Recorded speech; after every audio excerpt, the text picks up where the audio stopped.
ఉపవసించి ప్రార్థన చేయడానికి వచ్చినటువంటి మీ అందరికీ మన ప్రభువును రక్షకుడైన యేసుక్రీస్తు అతి పరిశుద్ధమైన నామములో అందరికీ హృదయపూర్వకమైన వందనాలు. బైబిల్ గ్రంథంలో నుంచి ఒక వాక్యాన్ని చదువుకుని మనం ఈ పూట వాక్యాన్ని అధ్యయనం చేద్దాము. కీర్తనల గ్రంథము 50వ అధ్యాయము.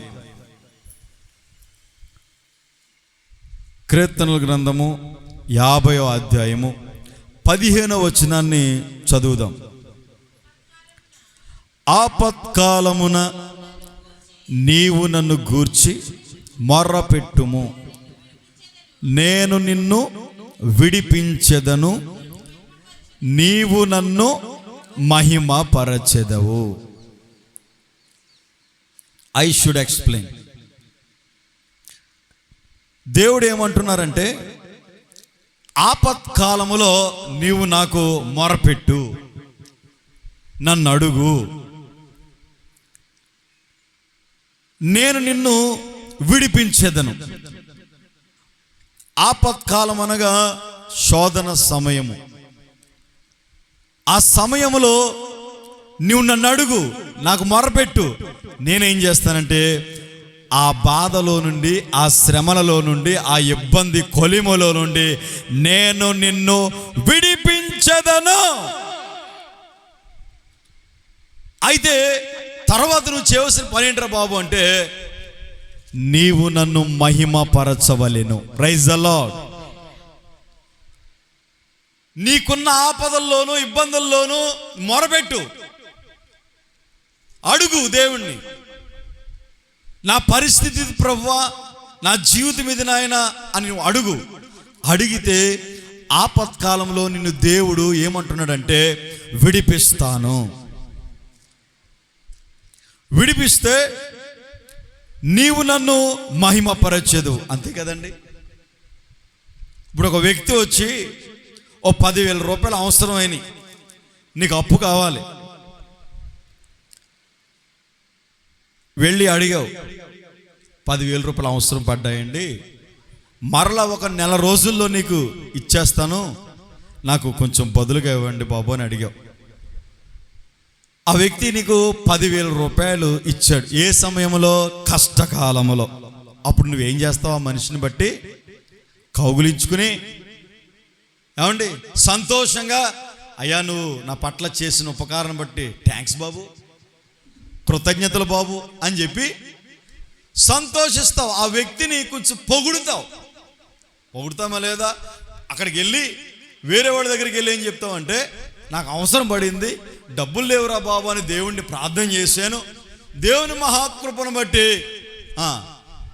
అన్న నాకు 10,000 రూపాయలు సహాయం చేశాడని చెప్పి వేరే వ్యక్తి దగ్గరికి వెళ్ళి నువ్వేం చేస్తావంటే ఆ వ్యక్తిని గురించి చెప్పి ఆ వ్యక్తిని మహిమపరుస్తావు.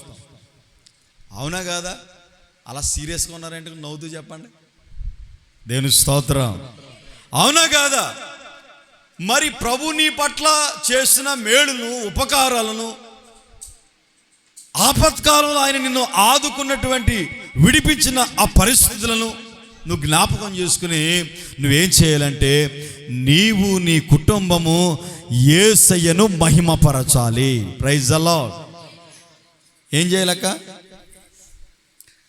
మనం ఆయన మహిమపరచాలి. మహిమపరచాలంటే ఎక్కడికి రావాలి చెప్పండి? ఎక్కడికి రావాలి చెప్పండి? ఇప్పుడు ఆయన మహిమపరచాలంటే, ఆయనకు కృతజ్ఞతాస్తుతులు చెల్లించాలంటే నువ్వు ఎక్కడికి రావాలి?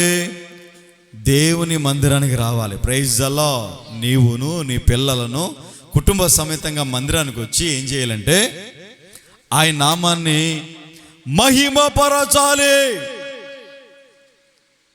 స్తుతించాలి, ఆరాధన చేయాలి. ఎప్పుడు రా బాబు అంటే, నీకున్న శ్రమల నుండి, ఇబ్బందుల నుండి ఆయన నిన్ను కడదేర్చి హక్కున చేర్చుకుని నీ సమస్యలన్నీ తొలగిస్తే నువ్వు చేయవలసిన పని ఏంటంటే దేవునిని మహిమపరచాలి. Praise the lord. ఒక ఆమె ప్రార్థన చేసుకుందంట, అయ్యా నేను బ్రతకడానికి సహాయం చేయి ప్రభువా అని సేవకుడి దగ్గరికి వెళ్ళి ప్రార్థన చేయించుకుంది. ఏమని? అయ్యా నాకు బ్రతకడానికి ఏదైనా ఆలోచన చెప్పు బాబు, ప్రార్థన చేసి అని చెప్పి. సరేనమ్మా అని చెప్పి పాస్టర్ గారికి 100 రూపాయలు ఇచ్చి ఓ 2 పాలు ప్యాకెట్లు కొను, లేదా 1 లీటర్ పాలు కొని పాల వ్యాపారం చెయ్యి అని చెప్పి సేవకుడు ఆలోచన చెప్పాడు.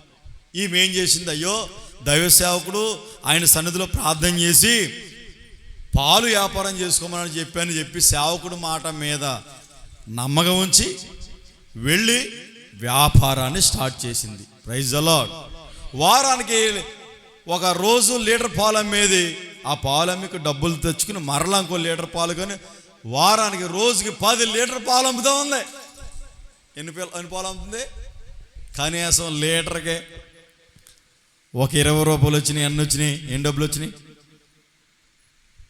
బాబు? చెప్పండి బాబు, లెక్కలు రావు నాకు, చెప్పండి. ఎన్ని వచ్చినాయి? 200 రూపీస్ వచ్చినాయి. లేదు లాభం వచ్చినాయా? 200 రూపాయలు వచ్చినాయి. అలా సేవకుడు చెప్పిన మాటను బట్టి ప్రార్థన చేసుకుంటూ ఉంది, చక్కగా మందిరానికి వస్తూ ఉంది. ఎప్పుడో 10 లీటర్ల దశంభాగం ఎంత 200లో 20 రూపాయలు పట్టుకొచ్చి సేవకుడికి ఇచ్చి ప్రార్థన చేయించుకుంటుంది. బాగుంది. అయ్యా దీవించు ప్రభువా, ఆశీర్వదించు నాయన అని సేవకుడు ప్రార్థన చేస్తా ఉన్నాడు. పాలం మేస్తా ఉంది, పెరుగం మేస్తా ఉంది. ఇక అభివృద్ధి పెద్ద షాప్ పెట్టేసింది, పాల వ్యాపారం. ఇక చూడండి, లాభాలు వస్తూ ఉన్నాయి. 10 లీటర్లు అమ్మినప్పుడు ఏం చేసేది? మందిరానికి వచ్చి చెప్పక్క ఏం చేసేది? 20 రూపాయలు దశం భాగించేది, ప్రార్థన చేయించుకునేది, ప్రార్థనలో పాల్గొనేది. ఇప్పుడు పెద్ద వ్యాపారం అయిపోయింది. ఏం చేస్తుంది ఇప్పుడు? మందిరం లేదు, గిందిరం లేదు, పాస్టర్ గారు లేరు, ఎవరు లేరు. ఇంకా వ్యాపారమే వ్యాపారం.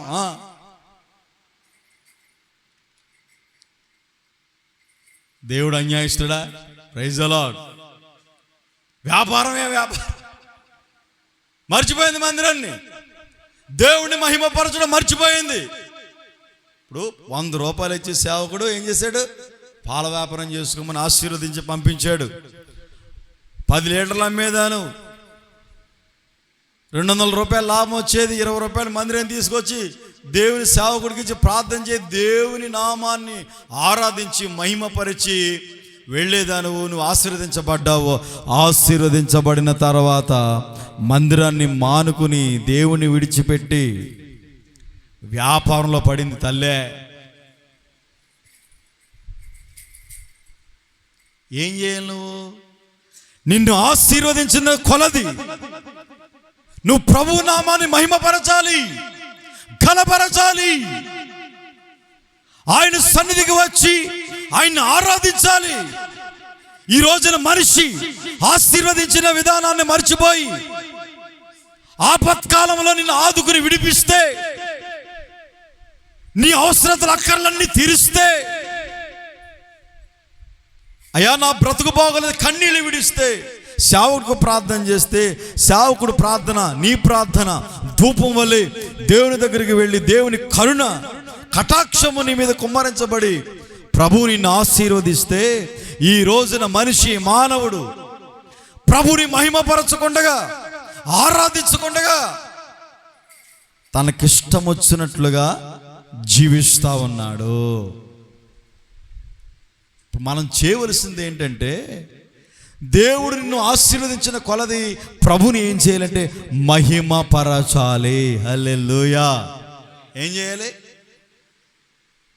మహిమ. ఆయనకి ఇవ్వాల్సినటువంటి ఘనత, ఆయనకి ఇవ్వాల్సిన మహిమను ఇవ్వాలి దేవునికి. మరి ఇస్తూ ఉన్నావా? ఒకడు నేను చెప్తా ఉంటాను, ఒక వ్యక్తి ఏమని కోరుకుంటున్నాడంటే, దాలవా పంట బాగా పండింది, సారవా పంట బాగా పండింది, కొట్లలో ధాన్యము సమృద్ధిగా ఉంది. ఎట్లా ఉంది? తిన్నంత ఉంది. తన ప్రాణంతో చెప్పుకుంటున్నాడు ఏమనంటే, బాబు నా ప్రాణమా సూపరో, బలి పండినాయి, వ్యాపారంలో లాభాలు వచ్చినాయి, ఉద్యోగం చేస్తూ ఉండగా బోనస్ పెరిగింది, అంతా బాగుంది. అయితే నువ్వేం చేస్తావంటే శుభ్రంగా తిని ఏమండి కక్కలు ముక్కలు తిని శుభ్రంగా ప్రాణమా హాయిగా ఉండు అని చెప్పేసి తన ప్రాణంతో చెప్తూ ఉన్నాడు. ఏం చెప్పాలి ఈ వ్యక్తి? అయ్యా, పంట నాశనం అవ్వకుండా మీరు ధాన్యాన్ని ఇచ్చారు నాయన, కాపాడారు ప్రభువా, ఆశీర్వదించారయ్యా, నష్టము కలగకుండా సహాయం చేశారు నాయన, మీకు స్తోత్రం అని ఓ బస్తా ధాన్యం తీసుకొచ్చి మందిరానికి ఇవ్వాలా? Praise the lord. ఇవ్వాలా లేదా? ఇచ్చి దేవుని మందిరంలో ఆనందించి సంతోషించి ఆయన నామాన్ని మహిమపరచాలా లేదా? ఈ వ్యక్తి అనుకుంటున్నాడో తన ప్రాణంతో, నా ప్రాణమా తినుము త్రాగము సంతోషించుము హాయిగా ఉండు అన్నాడు. దేవుడు అన్యాయస్తుడా?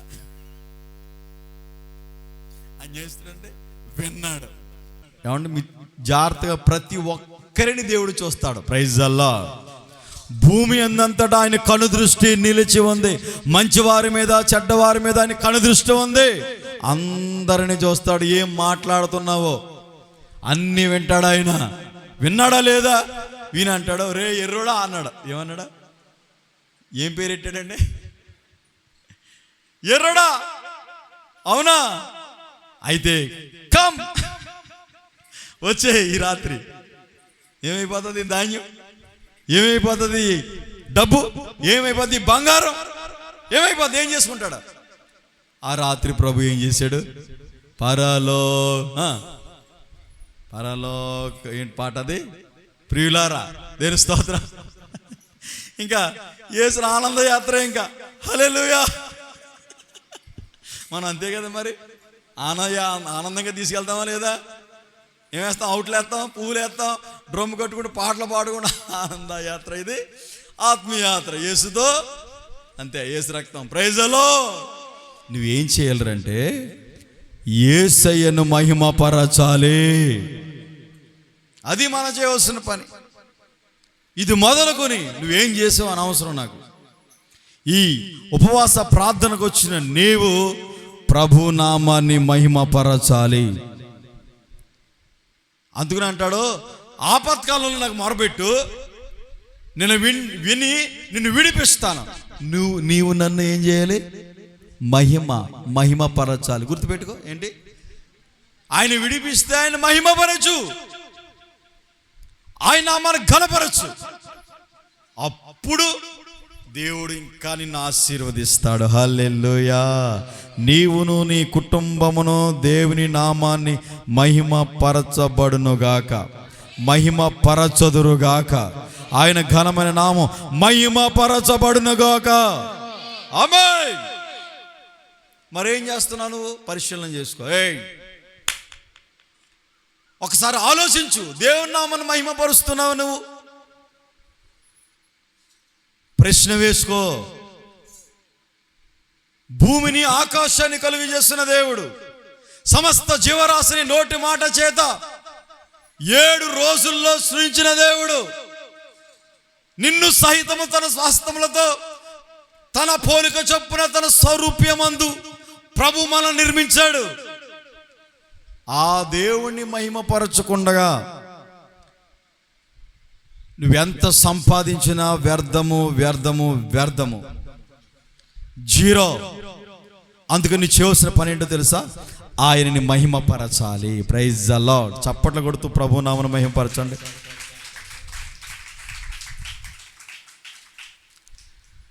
దేవుడు మనల్ని విడిపిస్తాడు. నీతిమంతులకు అనేక ఆపదలు కలుగుతాయి. ఆపదల్లో నుండి దేవుడు నిన్ను విడిపిస్తాడు. ఎప్పుడో తెలుసా?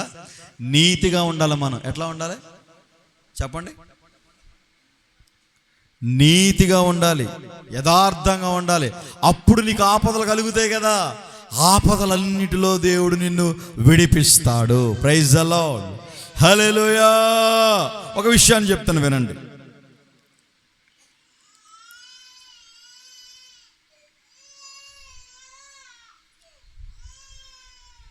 ఒక రాజు ఉన్నాడు, అతని పేరు నెబుకద్నెజరు. చెప్పండి, ఏం పేరు? ఈ రాజు ఉన్నాడు. అపోస్తుల కార్యాలు 12వ అధ్యాయము 21-22 వచనాలు చదవండి.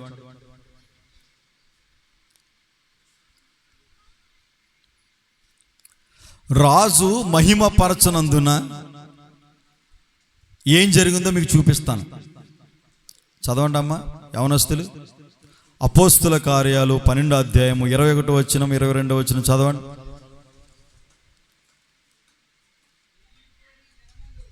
నియమింపబడిన దినమందు, అతని పేరు హేరోదు. చెప్పండి, ఏం పేరు? ఇలా చూడ, ఏం పేరు? హేరోదు రాజు. చదవన్నా, ఏంటండి? నియమింపబడిన హేరోదు రాజు రాజవస్త్రములు ధరించుకుని న్యాయపీఠం మీద కూర్చుని వారి ఎదుట ఉపన్యాసము చేయగా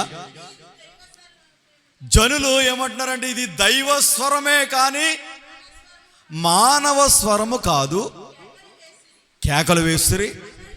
అతడు దేవుణ్ణి మహిమ పరచనందున వెంటనే ప్రభుదూత అతన్ని మొత్తెను గనుక పురుగులు పడి ప్రాణము విడిచెను. ఐ షుడ్ ఎక్స్ప్లెయిన్, జాగ్రత్తగా వినండి. హేరోదు రాజు ఉన్నాడు.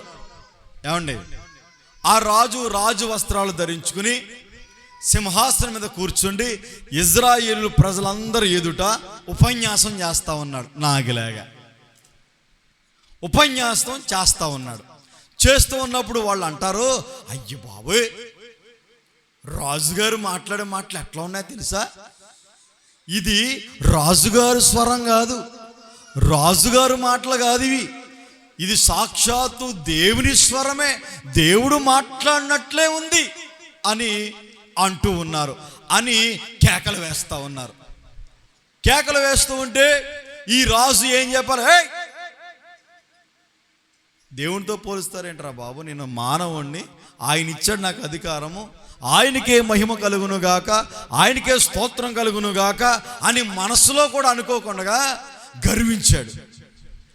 గర్విస్తే అది చూశాడు దేవుడు. చూసి ఒక దేవదూత వచ్చి రాజును మొత్తగా ఏం చేసింది? ఒక్క టెంకి మీద ఒక లెంపగా ఇచ్చింది. మొత్తడం అంతే కదండి, మొత్తడం అంటే లెంపగా టెంకి మీద ఒకటి ఇచ్చింది. ఇస్తే మరుక్షణము పురుగులు పడి చనిపోయాను. అర్థమవుతుందా మీకు? ఎందుకురా అంటే దేవుని మహిమపరచనందున. అర్థమైంది మీకు? అర్థమైన అందరూ దేవుని స్తోత్రం చెప్పండి. దేవుణ్ణి మహిమ పరచకపోతే దేవదూత వచ్చి మొత్తితే రాజు పురుగులు పడి చనిపోయాను. మరి నువ్వెంత, నేనెంత?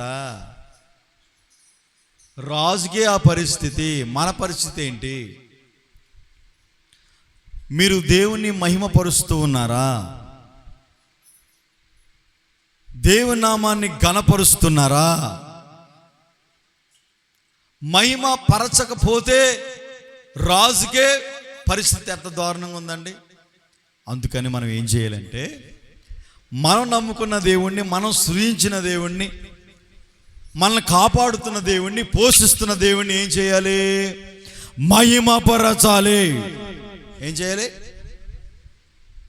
మరి ఈ రోజు నుంచి నువ్వు, మరి ఇంతకాలం నువ్వు ఏం చేస్తావో నాకు తెలియదు, కానీ ఇక నుండైనా సరే ఒక నిశ్చయత, ఒక తీర్మానం చేసుకుని ప్రభుని ఎల్లప్పుడూ నువ్వు మహిమపరచాలి. ఏం చేయాలి? ఎల్లప్పుడూ. ఎప్పుడు? ఎల్లప్పుడూ ప్రభునామాన్ని మహిమపరచాలి. దేవుని స్తోత్రం. అర్థమవుతుందండి? అర్థమైన అందరూ దేవుని స్తోత్రం చెప్పండి. నిద్రపోయిన వాళ్ళందరూ దేవుని స్తోత్రం చెప్పండి. అందరూ మేలుకుగా ఉన్నారు. దేవుని స్తోత్రం.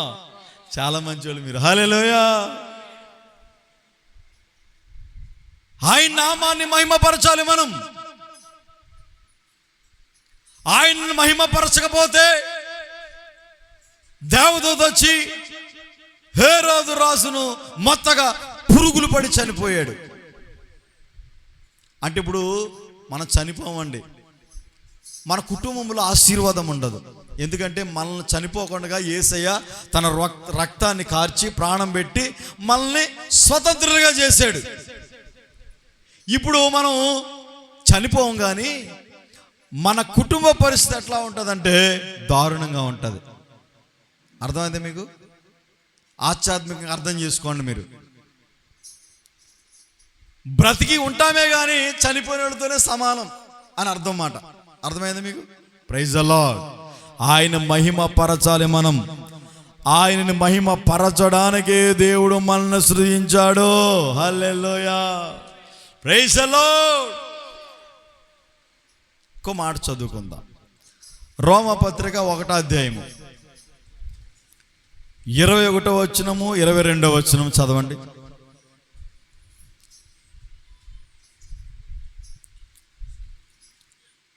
ఒలివక్క చదువు.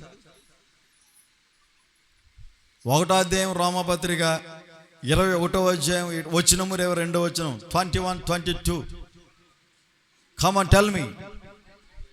మరియు వారు దేవుని నెరిగియు ఆయనను దేవునిగా మహిమపరచ లేదు, కృతజ్ఞతాస్తుతులు చెల్లింపను లేదు, గాని తమ హృదయములందు వ్యర్థులైరి. వారి అవివేక హృదయము అంధకారమాయను, తాము జ్ఞానులమని చెప్పుకొనుచు బుద్ధిహీనులైరి. జనులు ఎట్లా ఉన్నారంటే, జాగ్రత్తగా వినండి. మరియు వారు దేవుని ఎరిగియు ఆయన దేవుని మహిమపరచలేదు. అర్థమయ్యేటట్టు చెప్తాను వినండి. ఇప్పుడు ప్రభు నమ్ముకున్న వాళ్ళే, దేవుడంటే తెలుసు, ఆయన చేసిన అద్భుతాలు తెలుసు, వారి జీవితాల్లో చేసిన ఆశ్చర్యకార్యాలు తెలుసు, కానీ దేవుడిగా ఎరిగి దేవుణ్ణి మహిమపరచట్లేదంటే వీళ్ళు. మీకు అర్థమైందా? ఇప్పుడు మీకు అర్థమయ్యే భాషలో చెప్తాను వినండి. 6 రోజులు కష్టపడి 7వ రోజున విశ్రాంతి దినము, అది శనివారం. ప్రభు వాటన్నిటిని నెరవేర్చి పునరుద్ధానుడిగా ఆదివారం తెల్లవారితో ఆదివారం రోజున ఆయన పునరుద్ధానుడిగా లేచి సజీవుడిగా అందరికి కనబడి మరలా మన కొరకు పరలోక రాజ్యాన్ని సిద్ధపరచడానికి ఆరోహణమై పరలోకానికి ఎక్కిపోయాను. దాన్ని పురస్కరించుకుని మనం పునరుద్ధానుడైన యేసయ్యను ఆదివారం నాడు మనము ఆరాధన చేసుకుంటూ ఉన్నాము. Praise the lord. అర్థమవుతుందా మీకు? ఆదివారం ఆరాధనకి వెళ్ళాలని నీకు తెలుసు అంటే దీని అర్థం చెప్తున్నానండి, మిమ్మల్ని లేదు విమర్శించట్లా, వినండి. మరియు వారు దేవుని ఎరిగియు ఆయనను దేవునిగా మహిమపరచలేదు అంటే ఆదివారం మందిరానికి వెళ్ళాలా వద్దా? వెళ్ళాలా లేదండి చెప్పండి. వెళ్ళాలన్నా దేవుని స్తోత్రం చెప్పండి. నీకు తెలుసా లేదా? తెలుసా అంటే ఎరగటం అంటారు, దాన్ని ఏమంటారా? ఎరుగుట, గుర్తుపట్టుట తెలుసు. కానీ నువ్వు ఆదివారం దేవుని మందిరానికి వెళ్ళకుండగా ఆయన్ని మహిమపరచట్లేదు నువ్వు అని అర్థం. ఓకేనా? అర్థమైందా? మహిమపరచట్లేదు, ఆరాధించట్లేదు. ఏం చేస్తున్నారా బాబు అంటే అదే రోజున గంపెడి బట్టలు పెట్టుకుని దానికి సబ్బు రాసి నానబెట్టి, ఏమండి అక్క ఆదివారం మందిరానికి రావా? నువ్వు వెళ్ళవే, ఈరోజు నేను గంపెడి బట్టలు ఇట్టాను. అవి ఉతుక్కొని ఏమండి బంటకేసి కొట్టుకో నువ్వు కూడా బంటకేసుకుని మోకాన్ని. మరేం చేయాలి? దేవుడు అని తెలుసు, దేవుని ఎరిగి ఉన్నావు, కానీ ఆయనను మహిమపరచట్లే. ఎందుకని? ఏమన్నాడు ఇక్కడ? వారు దేవుని ఎరిగియు ఆయన్ను దేవునిగా మహిమపరచలేదు, కృతజ్ఞతా స్తుతులు చెల్లింపను లేదు. దేవుని మహిమపరచగా, కృతజ్ఞతా స్తుతులు చెల్లించగా, ఇందా చెప్పాను కదా మీకు, పాల వ్యాపారం. దేవుడు ఆశీర్వదిస్తే కృతజ్ఞత లేకుండా దేవుని మహిమపరచుకుంటే వ్యాపారం చూసుకుంటుంది అమ్మ.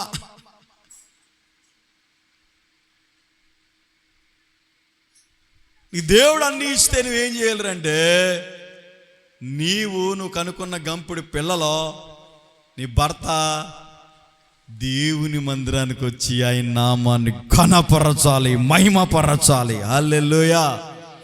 అది కదా నువ్వు చేయవలసింది. కృతజ్ఞతాస్తుతులు చెల్లించాలి. దేవుడిగా ఎరిగి దేవుని మహిమపరచాలని తెలిసి నీవు కృతజ్ఞత లేని వాడి వలె, లేని దాని వలె ఉండకూడదు. అందుకని ఏమంటానంటే, ఇది నా మాటలు కాదు, రోమపత్రిక 1వ అధ్యాయము 21-22లో ఉంటుంది ఈ మాట. చదువుకొని ఇంటికి వెళ్ళిన తర్వాత రాసుకోండి. వారు ఏం చేస్తున్నారంట, వాదములయందు వ్యర్థులైరి, కృతజ్ఞతలు చెల్లింపలేదు కానీ తమ వాదములందు వాదిస్తూ ఉంటారు కొంతమంది. ఓయ్ స్తోత్రం. ఏం చేయి వాదనలో చెప్పావులేవా, నేను చిన్నప్పటి నుంచి పుట్టు క్రైస్తవుణ్ణి. ఏ క్రైస్తవుణ్ణి చెప్పండి? మా అమ్మమ్మ యేసుప్రభు నమ్ముకుంది, మందిరానికి వెళ్ళింది. మా తాతయ్య నువ్వు నిన్న కాక మొన్న నమ్ముకున్నావు. నేను పుట్టు క్రైస్తవుణ్ణి. పుట్టు క్రైస్తవుడు అంటే ఆరాధనకి వెళ్తావు, సాయంత్రానికి 7 దాటిందంటే ఏసు రక్తం చేయం.